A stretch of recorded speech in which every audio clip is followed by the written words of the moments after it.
Welcome to Beyond the Sports Headlines, an in-depth discussion of headlines in professional sports in North America and beyond with Rick and Craig. Hey fans, Craig here, and we have Rick Wyman back with us again this week, resplendent in red. And we're going to talk about a few things this week. We're going to talk about hockey playoffs, Professional Women's Hockey League, and more. So Rick, lead us off.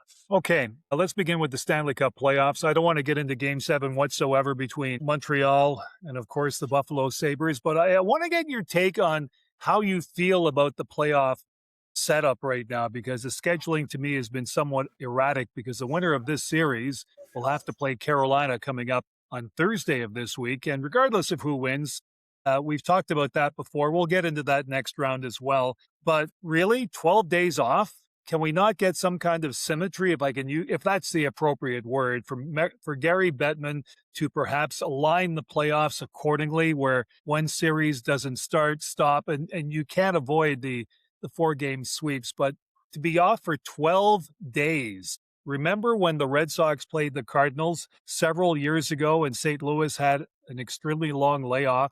Boston took advantage and beat them to win the World Series. So it's too, at least the junior teams, the junior hockey playoffs, try to coincide to play for the Memorial Cup with some semblance of maybe within a week. But to be off for 12 days does a tremendous disservice to Carolina. And I'm not a Carolina fan because, as you all know, I'm a Montreal fan. So I wanted to get your take on just how things are playing out. I mean, we've seen some close games. We've seen some wild games. And the thing is, whoever is left in this Buffalo-Montreal series, will they have enough in the tank? But we'll get to that momentarily. How do you feel about the actual layout, the structure, the scheduling of what we're about to see? Scheduling is absolutely ridiculous. That's what I'll say about it.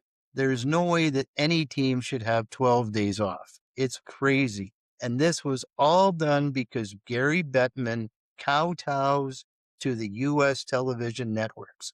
They have an open date. We must have a game. We can't have a dark night early in the second round so that we can maybe synchronize the scheduling better. But no, we can't do that. So that's why Carolina, who hasn't played for 12 days, they're going to be completely rested, probably totally healthy.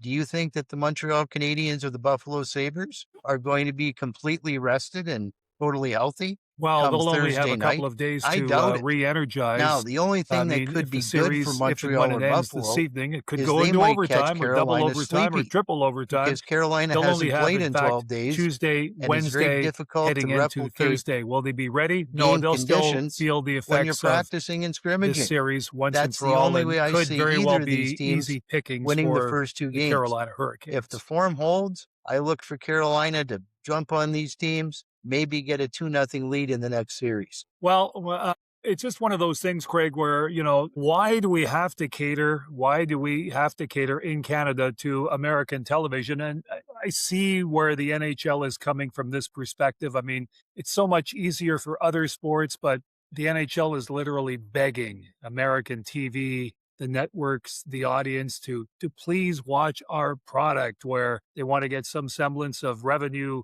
coming back to the NHL, where they might have some feasible numbers, and tell Gary Bettman and the marketing committee behind TV rights at the NHL office that, hey, people are watching.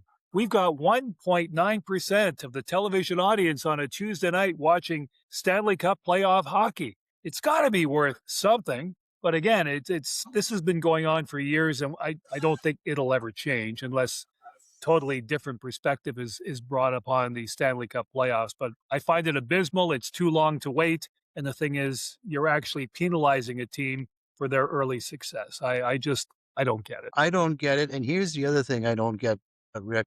The NHL paid Rogers Communications billions of dollars for the property in Canada. Are they making billions of dollars in the United States off the NHL? I can tell you they're not. It's not even close. But even despite that disparity, the U.S. gets preferential treatment. It's absolutely crazy. And this is why I call a guy like Gary Bettman stupid. What sport in their right mind would take a market that actually has a TV deal, I don't know, 5 times more than in the United States, and then, put their product out there so that people I can watch US television. It's absolutely insane. Are you listening to the thunderstorm that we currently are experiencing right now? Because it's coming down pretty heavily.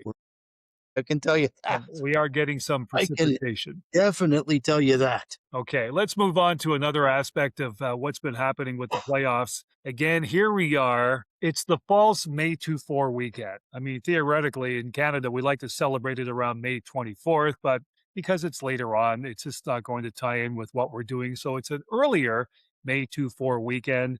And in the States, Memorial Day weekend is coming up as well. And that's also a big time to celebrate. So trust me, hockey right now is not being celebrated as the main go-to sport in the States. It's the NBA right now. And for those who care, maybe a little bit of baseball, maybe some PGA golf on the weekend as well. But the NHL is not drawing what it theoretically could. We had a crazy game on Saturday, another one scheduled for this evening, then nothing till Wednesday when Colorado begins its playoff series. And then Thursday, Carolina is back on the ice. So this is not in sync. We need some synchronicity, Craig. And the thing is, not unless we both head on down to Madison Avenue in New York and say, listen, guys, this has got to be far more palatable. But I guess because rinks are booked, television commitments, and what have you, this is something that's going to dangle, if you want to use a hockey expression, until late June. Absolutely, Rick. It will dangle until mid-June, and to the detriment of the product. Basketball is more palatable in June because you can play in air-conditioned arenas. Yes, I appreciate that the NHL arenas are air-conditioned, but trust me, who wants to see a sport played on ice, played in the middle of June in North America, when nobody wants to watch something on ice? I mean, if we had that, we would have curling on in June because people would be interested. The fact of the matter is that after the long weekend in May, at the best, people are no longer really that interested in winter sports. I mean, it's the function of the climate. You know, the climate dictates we're in summer. Nobody wants to watch hockey in the summer. That's why the numbers are not good. And if TNT and NBC or whoever is broadcasting, ABC, thinks they're going to get great numbers from the Stanley Cup final, I can tell you they're not going to get anybody. And this year, even worse, because you have the World Cup coming on in the middle of June. What's going to be happening then? The Stanley Cup final. Do you think the Stanley Cup final is going to outdraw the World Cup? Not a chance. No, and the thing is, don't forget the Canadian factor. If Montreal should lose against Buffalo, and that's a coin toss really heading into Game 7, do you honestly think that people are going to bother watching Carolina and Buffalo in one conference final, Vegas and Colorado in the other? I don't mind watching Colorado. I have no interest in Vegas. And as for Buffalo or Carolina in a best of 7 series, the interest is pretty limited. And I think, as you just mentioned, that people are going to check out because, after all, here it is, May 2-4 weekend. We no longer have a chance of bringing home the cup unless Montreal wins Game 7 and advances against Carolina. And I think, for the most part, that's the biggest plus in this series. People want to see a Canadian team do well in the Stanley Cup playoffs. So again, no Canadian team, no viewership, plain and simple. Canadians will check out in droves, Rick. They'll be in as long as the Montreal Canadiens are in. Most fans, even if they're not Montreal fans, all they want to see is a Canadian team. If there's no Canadian team, interest drops off the cliff. Now, let's look at the 4 American teams. Let's presume for a moment that Buffalo wins tonight. They play Carolina. These are not exactly huge hockey markets, not big TV markets. Las Vegas, yeah, decent market, but not a huge market. The biggest market left by far is Denver. That's the one team I actually enjoy watching. Yes. I may watch just to see the Avalanche play because I like the style of game that they play and they're entertaining to watch. So bottom line is reality. When Colorado comes on, I'll probably watch. If there's something I want to watch more when Buffalo plays Carolina, I'll watch something else. That's the way it could very well unfold after this evening. We'll soon find out. Women's hockey final, PWHL, Ottawa and Montreal. 2-0 series lead for Montreal heading into Game 3. They can win the title this evening, or they may not, depending on what happens. I want to talk about the officiating. Just the other night, Montreal took advantage of a missed call, and where one of their players tripped up an Ottawa defender. It ultimately led to a game winning goal in overtime, and the player that committed the viable, it was more than just viable, who committed the offense, skated to the bench, was replaced by the player who came on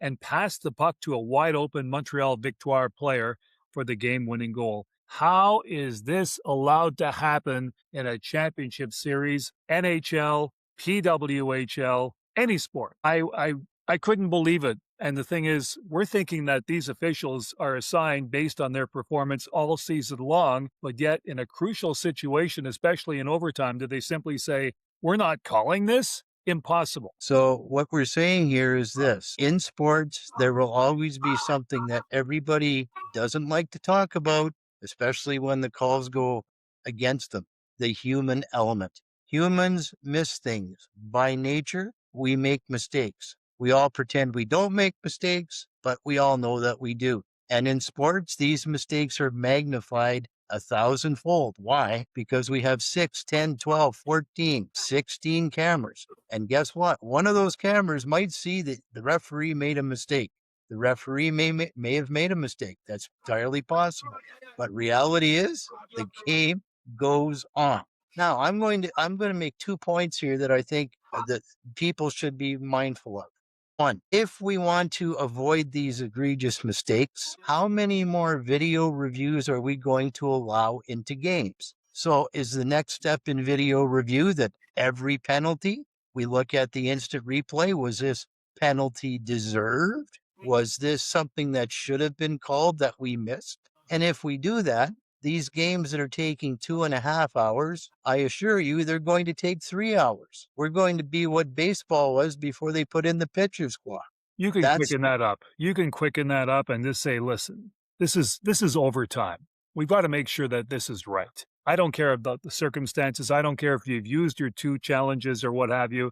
It's overtime. You can't have a game decided by a missed call. Well, you shouldn't have a game decided by a missed call, but the human element, people miss calls. I mean, today I was watching a game from the World Championship between Sweden and the Czech Republic, and it was crazy.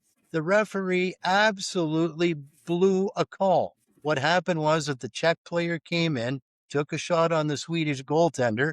There was a rebound. The guy went after the rebound. The referee was behind the net, lost sight of the puck, and it looked like the Swedish guy had the puck under him, but he didn't. As soon as the Czech guy came into the crease with his stick, he moved. Where was the puck? The puck was 3 feet in front of the goal line, wide open, not frozen. Guy scores a goal. No, he blew the whistle. Tweet. No goal.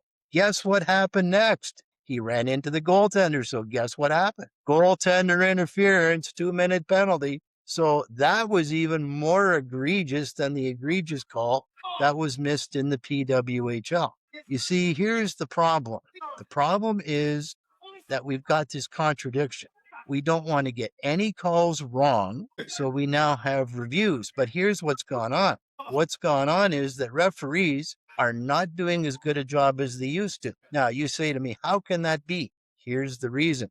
The referee knows that most of the time, if they're wrong, they've got a camera and they've got reviews to bail them out. So guess what? It doesn't really matter if I miss the call. Somebody's going to catch it. Except in this case that you're referring to in the PWHL, nobody caught it and the game went on. It's a contradiction. It's sort of a yin and a yang, and it's very difficult. So, we as viewers, the league as leagues, need to make a decision. How much review is required? How much review is necessary? And one other thing that I keep saying, how much will the fans tolerate a video review? Because there's going to be a time where fans are going to go, I didn't come here to watch the referees for 30 minutes. I came to watch a hockey game or a baseball game or a football game, whatever it's going to be. Okay, I got to admit, as an official, hockey, baseball, done other sports as well, that sometimes you might have a tendency to miss a call or blow a call. But I'm talking about situations here where the Ottawa Charge coach, nothing was said from the bench. You'd think that, hello, Mr. Referee, we'd like to take that specific scoring situation and have a close look at what preceded the actual goal. Just saying, just want to make sure it's right. I mean, we're not talking about the 1985 Kansas City St. Louis Cardinals World Series where blown call cost the Cardinals the World Series. KC won it, by the way, in case you missed it. And so stuff happens. It just happens that way. But the thing is, you have the mechanism now to say, can we have a look, please? This is overtime. I'm just saying the element of extra time, a game should not be decided by a missed call. You may be right. I'm not disagreeing with you necessarily. I'm just pointing out that there's a number of issues once we go down that line. How many challenges does a team have? Do they have an unlimited number of challenges? I don't know. Have one in overtime. Have one in overtime then if you need be, because essentially if you're going to overtime, something's going to happen that could invariably decide the game. That's what I'm suggesting. So let's say that I have a penalty and I use my challenge and I tell the referees, you know what? That wasn't a penalty. And the referee goes, no, I'm sorry. You're wrong. You've lost your challenge. Now, guess what? Somebody scores in the circumstances that you pointed out. My one challenge is gone. Guess what? I have to live with the result. Well, I don't think you should be challenging penalties because those are decision-making calls. And the thing is, I'm thinking on a scoring situation like we just saw, we can go on about this game ad nauseum, but in summation, if a goal is scored, you want to make sure everything is clean, that nothing happened unless someone points out a total miscarriage of justice in what happened in that game, which allowed Montreal Victoire to score the Victoire in that game against Ottawa. Maybe they'll get payback tonight with the game in Ottawa. Just saying, overtime, anytime a game is decided by a missed call. I appreciate your point of view. And you know what? It's one of these things, ridiculous as it sounds, where we're not going to get a satisfactory resolution. I think there's two sides to this. And, I think if we polled our viewers, some people would say, yeah, we need to review these obvious egregious errors. And some people would say, you know what? The human element is part of the game. Let's keep it in. And if it happens, we'll live with it. Okay, I can live with that. If we've got a consensus, just let us know. Like, subscribe, tell your friends. We're in on the conversation. We're open to any suggestions. And, like I said before, I might have missed a call or two my hockey refereeing days and my baseball days, but you know what? It's all good. As I like to say, nobody died as a result of the call. Let's move on to the NBA MV. He's from Hamilton.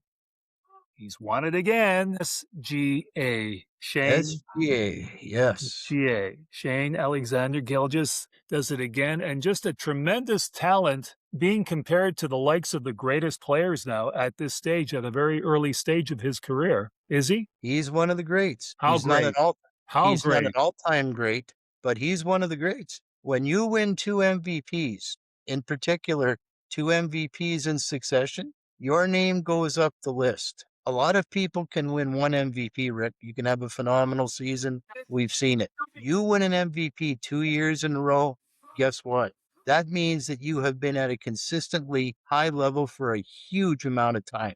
And that's where SGA is right now. Stephen A. Smith, your good friend, has a great name for this guy, and I really appreciate it. He calls him Butter. Why is he Butter? Because SGA, Shai-Gilgeous Alexander, he's as smooth as butter. I get that nickname. It's a great nickname. But SGA deserves all the accolades he can get. He is the dominant player in the league today. I appreciate that Victor Wembanyama can be dominant with his blocks and his defense, and in his own way, he's dominant. But Shai-Gilgeous Alexander is a better offensive player, plays a different position, and he's also a tremendous defensive player in his own right. He won't get the blocks that Victor Wembanyama will, but he's just as impactful on the defensive side of the ball.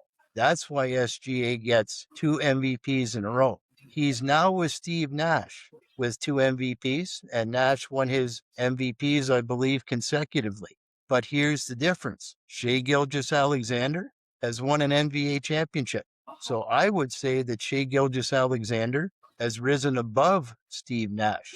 And if the Thunder do win a second championship, he will definitely above Steve Nash. Absolutely. And he should be.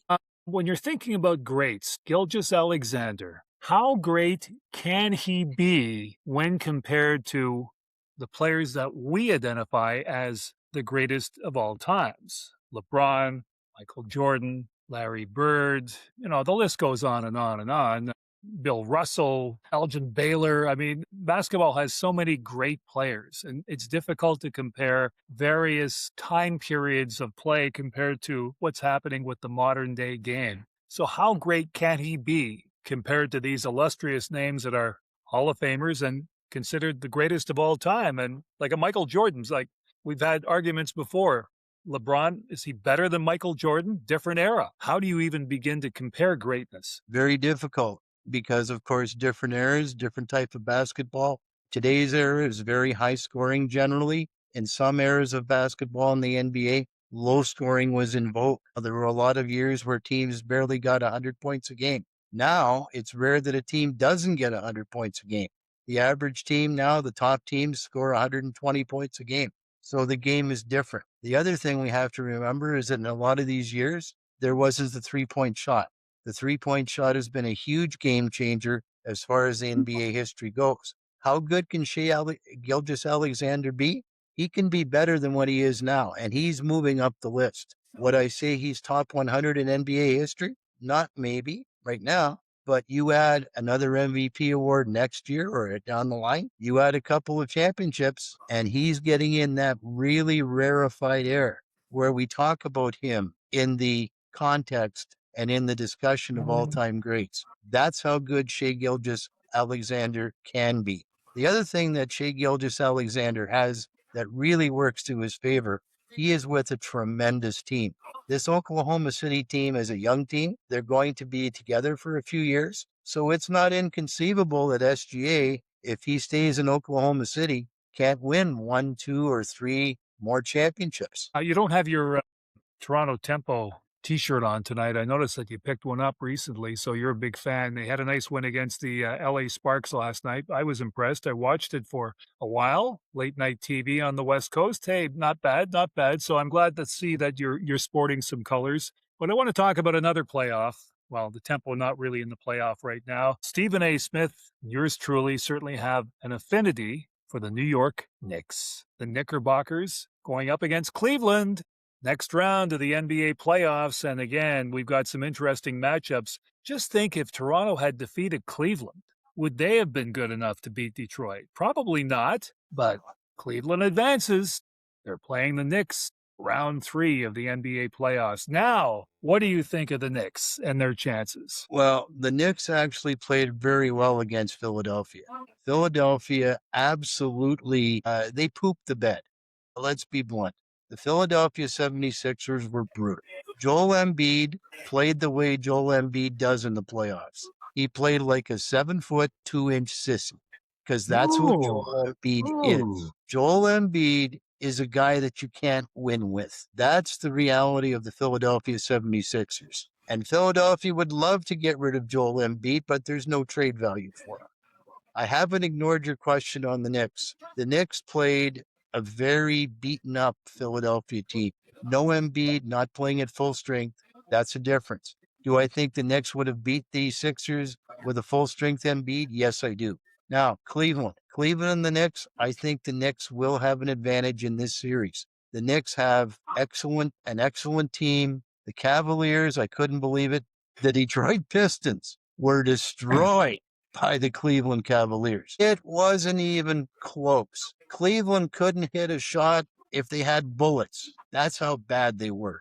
The Cavaliers were full value for that win, and the Detroit Pistons have no one to blame but themselves. They had Game 7 at home, and they absolutely laid an egg. So do I like the New York Knicks over Cleveland in the Eastern Final? Yes. I think the Knicks will win. I think it'll be a 6-game series. And yes, Stephen A. Smith and Rick Wyman will be happy because guess what? The New York Knicks are going to go back to the NBA championship. The mecca of the NBA. The mecca. Yes, sir. Madison Square Garden. And the MSG. Brief preview of the West right now. You've got San Antonio. You've got SGA and his gang, ready to win again. So, of course, you're not giving the East any chance of winning an NBA title. So, who's going to emerge in that series? That is going to be a series, Mr. Rick Wyman. Those two teams are unbelievable. and they're different. The Oklahoma City Thunder rely on depth and defensive pressure. The San Antonio Spurs rely on a gentleman named Victor Wembanyama, but he's got help. De'Aaron Fox, terrific player. Castle, a terrific player. And during the regular season, surprisingly, the San Antonio Spurs took the measure of the Oklahoma City Thunder. The question will be whether the Oklahoma City Thunder can find a way to neutralize Victor Wembanyama, particularly defensively. That's going to be the key, because when Victor plays his game defensively, he is a one-man wrecking crew defensively. There's no doubt about it. And when San Antonio's played them, Victor Wembanyama has not just been defensively disruptive, he's disrupted numerous shots, layups, and so on. That's going to be the key. I think that's going to be a 7-game series. It would not surprise me if the San Antonio Spurs advance, but I think home court advantage will be important, and I think that the Oklahoma City Thunder will advance in 7 games. I like San Antonio. They're a fun team to watch. And the thing is, I guess at this stage of the season, fun teams don't really matter. It's who comes together with the better team. But I've got a funny feeling. You just mentioned 7 games. These two teams could go to war, literally, and it'll be a hard, tough series. But it could be ripe for the picking when New York knocks off Cleveland. We'll have to wait and see in a couple of weeks and talk more about that. But lots of great basketball on the I can't wait for the basketball, Rick. Honestly, and I'll say this truthfully, depending on what happens with the hockey, I might be watching more basketball than hockey in the next couple of weeks. If Montreal doesn't make it, you'll have someone else watching a lot more basketball and perhaps just a little bit of baseball as well. Hey, thanks for the invite, and great to see you once again. Want to see that Tempo t-shirt next time we're back at it, so keep that in mind. Like, subscribe. Remember, we're here at your beck and call. We'll talk about whatever you feel that we should be talking about, but we also have some great insight as to what's happening coming up June 11th. Special guests lining that guy up right now to talk World Cup, and I'm sure our special guest will have some pretty good insight as to whom he likes to go all the way in this year's World Cup of soccer. I'll look forward to that, Rick. That'll be fun. And just for the people, we'll have more great content on this channel, and we're going to be debuting another YouTube channel very soon, and that will be fun too. I know you have your little axioms at the end of every show, so I'm going to add one that I heard many, many years ago from a sports reporter in Ottawa. His favorite send-off was, when you win, say little. When you lose, say less. Adios. Good point. There you go. We'll talk soon. That was 33 minutes.